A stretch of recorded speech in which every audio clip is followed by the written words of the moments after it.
Did you know that this week is Game and Puzzle Week?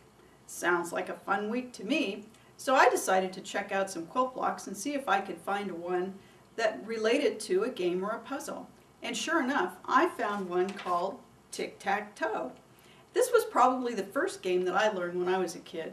As soon as I could pick up a crayon, somebody taught me how to draw those lines and put X's and O's in it. It was a pretty fun game, and of course I spent hours playing it, but you know, when you're 4 years old or whatever, there's not a whole lot you can do. In any case, I'm ready to get started on the block. This is a pretty easy block to sew together, and I've got some shortcuts to show you. This is Penny Hallgren from QuiltBlockLibrary.com. Let's get started. Now I have this interesting pile of pieces that look nothing like what the templates look like.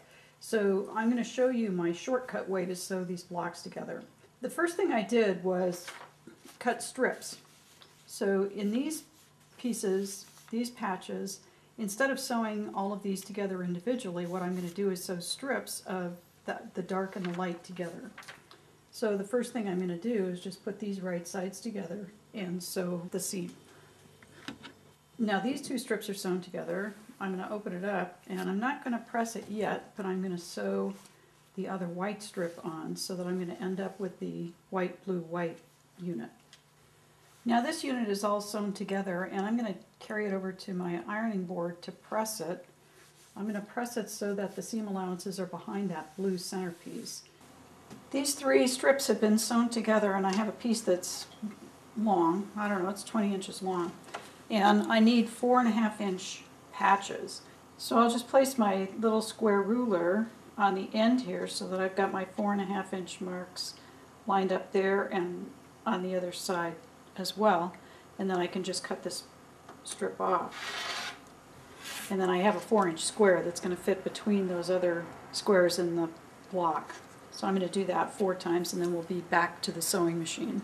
So the patches now in the centers of the sides are all finished, and now you can see I've just got 4 squares in each one of the corners.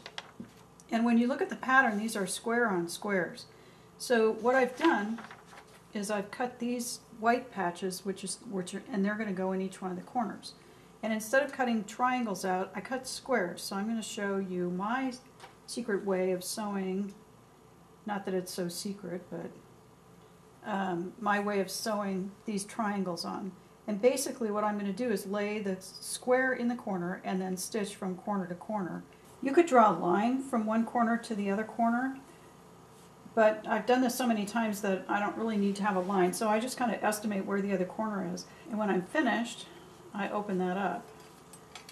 And you can see that that matches the corner approximately. Doesn't have to be perfect, but now I can use this blue as a foundation for making the square patch in the corner. And that's kind of the point of it. So now I just add the next one on.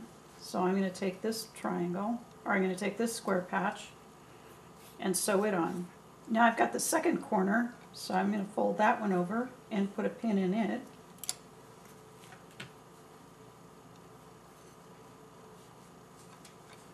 And then I'll add the third corner the same way. Stitch from corner to corner, and then I'm going to add the fourth corner, and I'll do that with all of the corner patches. Now this is looking more like the picture. I've got all my little corner patches finished, and I haven't pressed them, and I also haven't cut these back pieces away. I could trim any of this. I could trim one layer, or I could trim both layers and just leave the top to make the patch. However, because this is dark fabric and this is light fabric, I'm going to leave the extra layer here so that I can hide that blue. So the first thing I'm going to do now is sew 2 columns together by simply turning right sides together.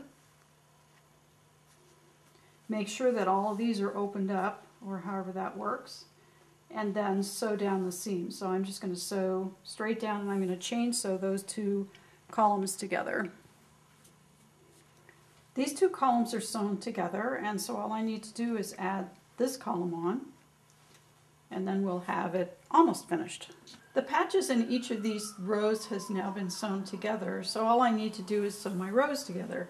So I'm going to start at the top and just fold this down and stitch across. The top 2 rows are sewn together, so now I just need to bring the bottom row up and sew the final seam. This tic-tac-toe block is all finished and ready to be ironed.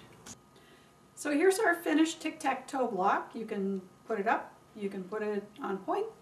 It's pretty fun, very colorful. Happy Game and Puzzle Week, and find a kid, teach him how to play tic-tac-toe or play another game that might be a little more complicated. In any case, I hope you enjoyed watching sewing this block together, and join us again next week where we'll have another video.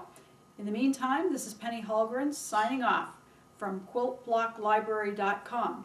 You can, if you're not already there, go to the site at quiltblocklibrary.com and find the free pattern download. You can get this pattern for free. Thanks for joining us. Peaceful piecing.